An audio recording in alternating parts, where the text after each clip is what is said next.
Good morning student, class 6 में Sanskrit teacher आपकी। और आज हम पढ़ेंगे संस्कृत सेकंड का चैप्टर फर्स्ट। चैप्टर का नाम है संस्कृत भाषा और व्याकरण। फर्स्ट चैप्टर इस चैप्टर में हमें संस्कृत भाषा के बारे में बताया गया है कि संस्कृत भाषा का व्याकरण कैसा है, व्याकरण किसे कहते हैं, और संस्कृत भाषा में जो व्याकरण है उसकी जो भाषा है उसके कितने भेद हैं, उसको कितने भेदों में डिवाइड किया गया है, भागों में बांटा गया है। तो आज हम पढ़ेंगे क्लास 6 का चैप्टर फर्स्ट ग्रामर पोर्शन में। तो आज जो हमारी संस्कृत भाषा है ये सबसे प्राचीन और सबसे परिष्कृत भाषा मानी जाती है। सभी भाषाओं की जननी भी हम संस्कृत भाषा को ही कहते हैं। तो संस्कृत भाषा सभी भाषाओं की जननी है, प्राचीन है, पुरानी है और भारतीय उपमहाद्वीप की भाषा है। संस्कृत भाषा को हम अन्य नामों से भी जानते हैं, गिरवाणी, देववाणी, सुरवाणी आदि अनेक नामों से भी हम इसे संबोधित करते हैं। संस्कृत भाषा विश्व की प्राचीनतम भाषाओं में से एक है। ये भाषा अनेक भारतीय भाषाओं की जननी है और इस भाषा से ही अनेक भाषाओं की उत्पत्ति मानी जाती है। ठीक है, इसके जैसे हिंदी है, बांग्ला है, मराठी है आदि। संस्कृत भाषा हमारे वैदिक धर्म, कर्म कांडों, धार्मिक ग्रंथों की भाषा भी है। हमारे प्राचीन ग्रंथ रामायण, महाभारत, पुराण, वेद, शास्त्र सभी संस्कृत भाषा में लिखे गए हैं। तो संस्कृत भाषा को एक वैज्ञानिक भाषा, संस्कृत भाषा के व्याकरण को वैज्ञानिक भी माना गया है क्योंकि पूर्णतः शुद्ध और परिमार्जित परिष्कृत है। तो संस्कृत भाषा सबसे प्राचीन है, पुरानी है, इसके अनेक नाम है, भारतीय उपमहाद्वीप की भाषा है, विश्व की प्राचीनतम भाषा है। ये सारी संस्कृत भाषा की विशेषताएं हैं। हमारे सभी धर्म ग्रंथ इसी भाषा में लिखे गए हैं। जो हमने जैसे गीता है अपनी जो भी पढ़ी है, महाभारत है, रामायण, सारी जो भी हमारे प्राचीन ग्रंथ है या पुस्तकें हैं वो इसी भाषा में लिखी गई है।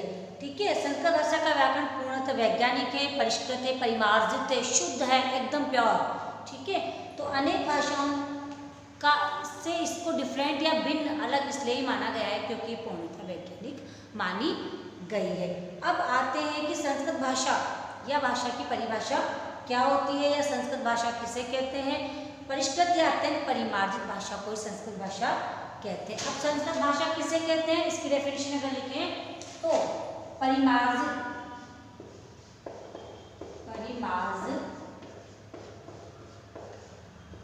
या परिष्कृत, एकदम साफ, परिमार्जित या अत्यंत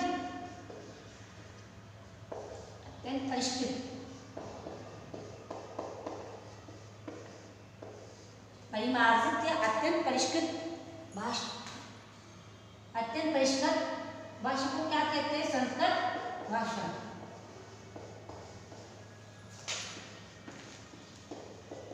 संस्कृत भाषा कहते हैं।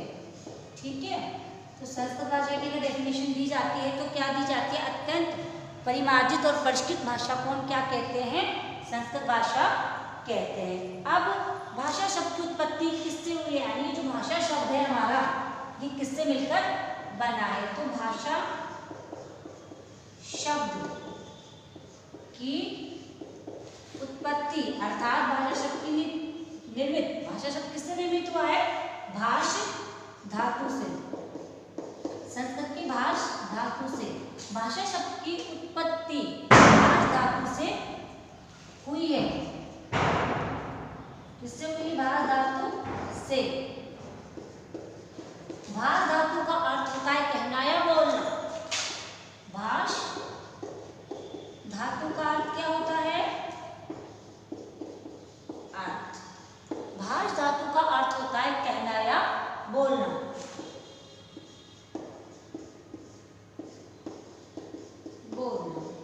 ठीक है, तो भाषा जो संस्कृत, ये भाषा शब्द की उत्पत्ति किससे हुई, भाष धातु से। भाष धातु का अर्थ होता है बोलना।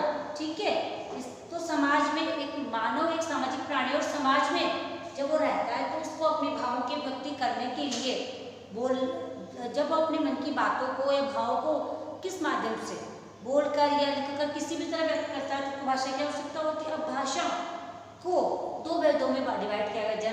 जनरली 3 भेद भी मानते हैं, लेकिन जो मेन भेद इसके 2 ही है। तो जब हम अपने भावों विचारों को, हम समाज में रहते हैं, सामाजिक प्राणी हैं, तो कैसे पहुंचाएंगे, या तो लिखकर या बोलकर। इस तरह से भाषा के 2 भेद बताए गए हैं। तो भाषा के कितने भेद बताए गए हैं? 2। भाषा के 2 भेद। कितने भेद? 2 भेद होते हैं। फर्स्ट, मौखिक भाषा,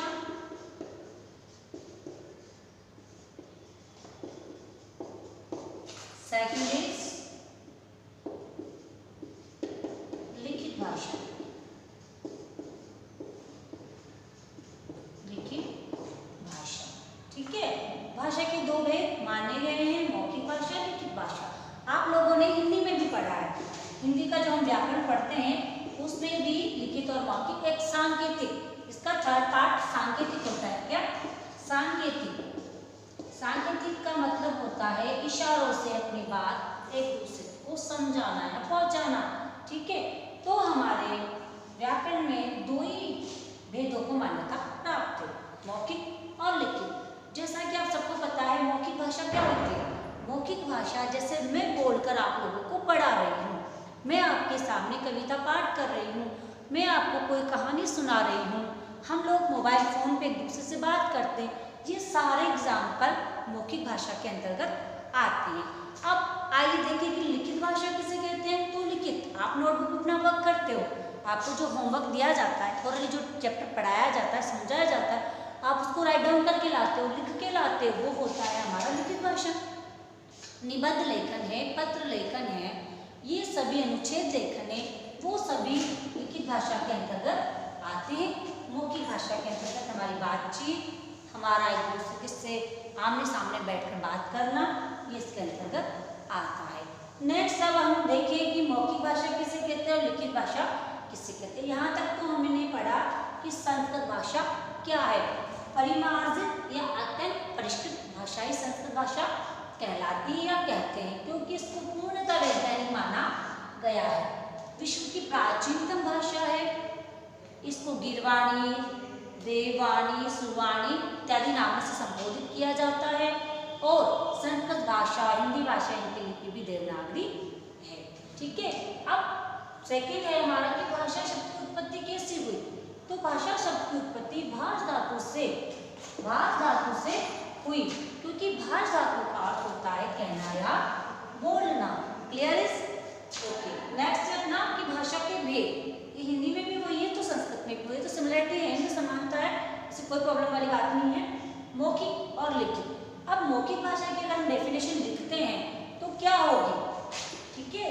जब हम अपने मन के भाव या विचारों को बोलकर प्रकट करते हैं, जब हम अपने मन के भावों और विचारों को बोलकर प्रकट करते हैं तो उससे हम मौखिक भाषा कहते हैं, ठीक है।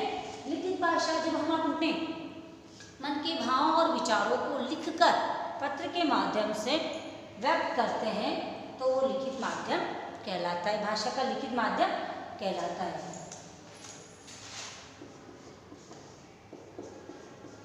बोलकर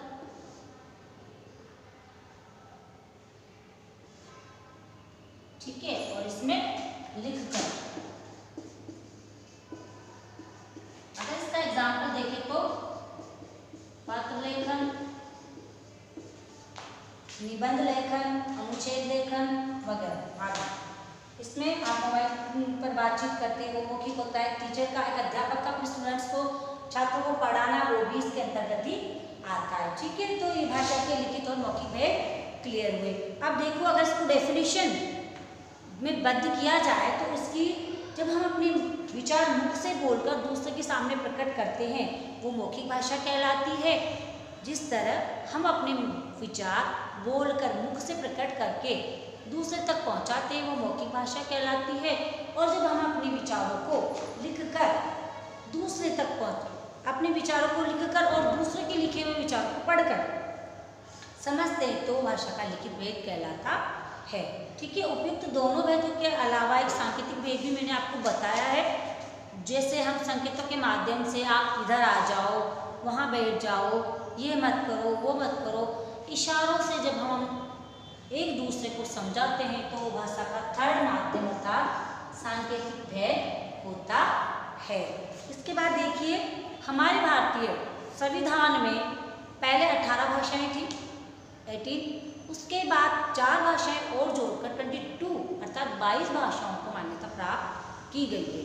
तो ये 22 भाषाएं कौन कौन सी है देखिए, संस्कृत, हिंदी, पंजाबी, कोंकणी, तमिल, कन्नड़, उर्दू, सिंधी, नेपाली, मराठी, गुजराती, तेलुगु, बंगला, सिंधी, नेपाली, मलयालम, उड़िया, कश्मीरी, मणिपुरी, असमिया, डोगरी, सांथाली, बोडो और मैथिली। तो ये टोटल 22 लैंग्वेजेज है, भाषाएं हैं जिनको हमारे संविधान में मान्यता प्राप्त है। ठीक है, तो प्रत्येक भाषा, इसके बाद इन भाषाओं की लिपि, प्रत्येक भाषा की लिपि डिफरेंट भिन्न होती है। जैसे हिंदी, गुजराती, मराठी और संस्कृत की लिपि देवनागरी है। अंग्रेजी भाषा की लिपि आपको पता है रोमन है। पंजाबी भाषा की लिपि गुरुमुखी है। इस तरह से सभी जो हमारी भारतीय भाषाएं हैं, सभी भाषाओं की अलग अलग लिपियाँ होती है। उर्दू की फारसी है। इस तरह हमें लिपि प्रत्येक भाषा की लिपि होती है। क्योंकि अब लिपि क्या है, जब हम ये पढ़ रहे हैं कि प्रत्येक भाषा की लिपि डिफरेंट होती है, अलग अलग होती है, तो लिपि क्या है, आपके मन में प्रश्न उठेगा कि लिपि क्या है। अब उसके को भी हम डिटेल से पढ़ते हैं। लिपि क्या है? लिपि शब्दों को, जो हमारा जो शब्द होते हैं उनसे जो साउंड निकलता है, जो ध्वनि निकलती है, उन ध्वनि चिन्हों को व्यवस्थित करने का एक माध्यम है, या उनको व्यवस्थित क्रम में लिखना ही शब्दों को लिपिबद्ध करना, मतलब एक लिपिबद्ध करने का मतलब है उनको व्यवस्थित रूप से लिखना ही लिपि कहलाता है। अब लिपि शब्द का निर्माण कैसे हुआ उसको हम देखते हैं कि लिपि शब्द किससे बना है। लिपि शब्द हमारा लिप धातु और इक प्रत्यय से बना है। लिपि शब्द का निर्माण कैसे हुआ है? लिप धातु, देखिए लिपि शब्द यहाँ, इसको देखिए, लिप धातु प्लस इक प्रत्यय। ठीक है, अभी लिप धातु और इक प्रत्यय के योग से क्या बना? लिपि। देखिए ई इसमें मिलते ही पूरी ये पूरा बन जाएगा और लिपि बन जाएगा। तो लिपि शब्द के लिपि शब्द किससे निर्मित हुआ है? हमारा लिप धातु और एक प्रत्यय के योग से बना है। लिपि शब्द का अर्थ होता है लिखावट या बनावट। लिपि शब्द का अर्थ क्या होता है? लिखावट या बनावट। ठीक है, शब्दों को हम लिखते ही है ना, लिखते हैं, तो लिपि शब्द का अर्थ होता है लिखावट या बनावट। वास्तव में लिपि लिखने की कला है, आर्ट है। लिपि क्या है? लिखने की कला है। ठीक है, भाषा लिखने के ढंग को हम लिपि कहते हैं। नॉर्मल लैंग्वेज में अगर हम लिपि की डेफिनेशन लिखते हैं तो भाषा लिखने के ढंग को हम क्या कहते हैं? लिपि कहते हैं। हिंदी तथा संस्कृत भाषा को देवनागरी लिपि में लिखा जाता है। हिंदी और संस्कृत के अलावा मराठी और गुजराती की लिपि भी देवनागरी है। तो इनको हम किस लिपि में लिखते हैं? देवनागरी लिपि में। इसके बाद इसका नेक्स्ट टॉपिक आता है इसी चैप्टर का हमारा व्याकरण। पढ़ा व्याकरण रहे तो हमें संस्कृत की लैंग्वेज, संस्कृत भाषा पढ़ा, भाषा के भेद पढ़े, उसके बाद लिपि पढ़ी, लिपि शब्द की निर्मित कैसे हुआ, उसके बाद है हमारा नेक्स्ट टॉपिक व्याकरण। ठीक है, व्याकरण किसे कहते हैं या व्याकरण शब्द कैसे बना है, इस तरह का इसमें बताया है। अब देखिए आप व्याकरण शब्द है हमारा वी उपसर्ग। तो ये व्याकरण है, ये कैसे निर्मित हुआ? वी उपसर्ग है, आंग वैसे होता है, हिंदी ये होता है, ये भी उपसर्ग है, ये भी उपसर्ग है। अब इसमें क्र धातु बनती है, उसका करना प्लस लुट प्रत्यय में अनुशेष रहता है। तो इन वी उपसर्ग, उपसर्ग, क्र धातु प्लस लुट प्रत्यय से व्याकरण शब्द की निर्मित होता है। ठीक है, तो व्याकरण शब्द की निष्पत्ति या निर्मित किससे व वी एवं आ उपसर्ग के बाद क्र धातु प्लस लुट प्रत्यय का अनुशेष रहता है। इस तरह से व्याकरण शब्द निर्मित हुआ। संस्कृत भाषा या संस्कृत व्याकरण बहुत विस्तृत है, परिमार्जित है, परिष्कृत है, क्रमबद्ध है, व्यवस्थित है। ये मैं आपको स्टार्टिंग में बता चुकी। इसका व्याकरण इतना विस्तृत है, इतना फैला हुआ है कि संसार की किसी भी भाषा का व्याकरण इसकी तुलना नहीं कर सकता। संस्कृत की जो व्याकरण है इस व्याकरण की तुलना कोई भी अन्य भाषा का व्याकरण नहीं कर सकता। इसलिए इसको वैज्ञानिक भी माना है, विस्तृत भी माना है और क्रमबद्ध भी माना है। इसके बाद देखिए कि अब व्याकरण से हम क्या कर सकते हैं, व्याकरण का ज्ञान क्यों जरूरी है।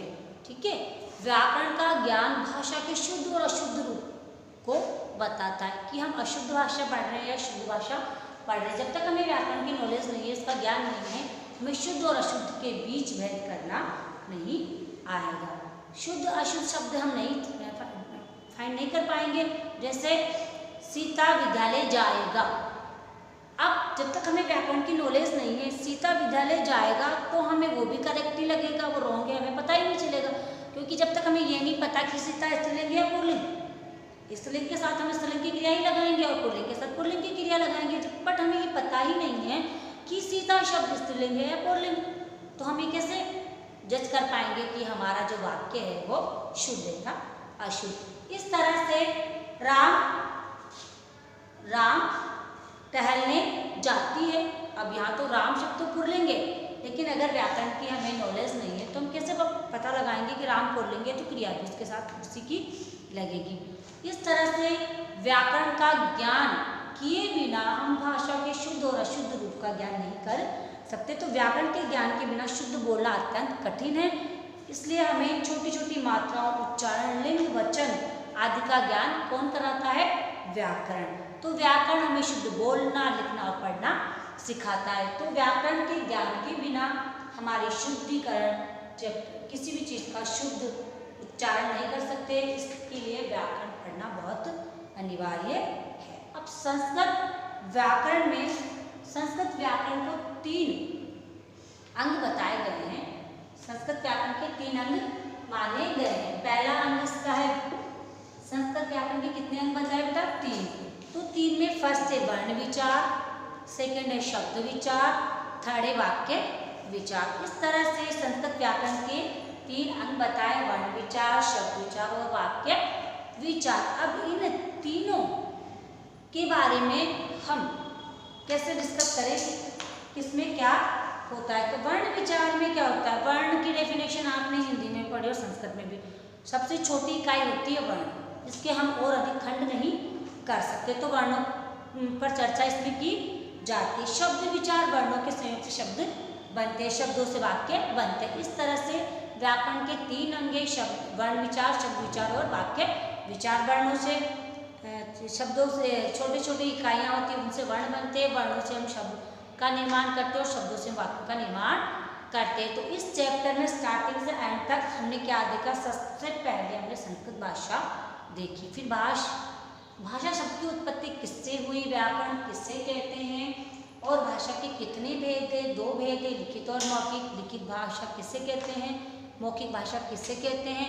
उसके बाद एक सांकेतिक भेद हमने पढ़ा, लेकिन जब उसको इसमें मान्यता नहीं है, सिर्फ उसको हम एक भेद के रूप में ही रखते हैं। उसके बाद भाषा के दोनों भेद, मौखिक और लिखित। लिखकर अपने भाव प्रकट करना लिखित कहलाता है और मौखिक, मुख से बोलकर जब अपने भाव को प्रकट करते हैं तो भाषा का मौखिक भेद कहलाता है। इसके बाद हमने पढ़ा लिपि। लिपि शब्द की लिपि शब्द किससे निर्मित हुआ है, लिप धातु प्लस इक प्रत्यय। लिपि शब्द का अर्थ होता है बोलना या कहना। ठीक है, तो लिपि शब्द का अर्थ होता है लिखावट या बनावट। लिपि शब्द का अर्थ होता है लिखावट या बनावट। तो लिखने का ढंग क्या कहलाता है, लिपि। लिखने का ढंग ही लिपि कहलाता है। जो ध्वनि चिन्ह होते हैं उनको लिपिबद्ध किया जाता है, लिखा जाता है। प्रत्येक भाषा की लिपि अलग अलग होती है, सभी भाषाओं में अलग अलग लिपियों के माध्यम से लिखी जाती है। इस तरह से इसके बाद हमने व्याकरण पढ़ा। व्याकरण शब्द किससे निर्मित हुआ, किससे बना। तो व्याकरण शब्द की जो निष्पत्ति हुई है वह वी उपसर्ग, आ उपसर्ग प्लस क्र धातु और लुट प्रत्यय से हुई। लुट प्रत्यय का अनुशेष रहकर व्याकरण शब्द बनता है। इस तरह से लास्ट चैप्टर के लास्ट में व्याकरण के अंग, तो व्याकरण के 3 अंग बताए गए हैं। फर्स्ट वर्ण विचार, सेकेंड शब्द विचार और थर्ड इज वाक्य विचार। वर्णों से शब्द बनते हैं, शब्द से वाक्य बनते हैं। इस तरह से ये चैप्टर हमारा कंप्लीट हुआ। 6th क्लास का संस्कृत ग्रामर का फर्स्ट चैप्टर कंप्लीट है। आपको इन सभी की डेफिनेशंस लर्न करनी है, प्लस जो लैंग्वेजेस है 22 भाषा हैं उनको याद करना है। धन्यवाद।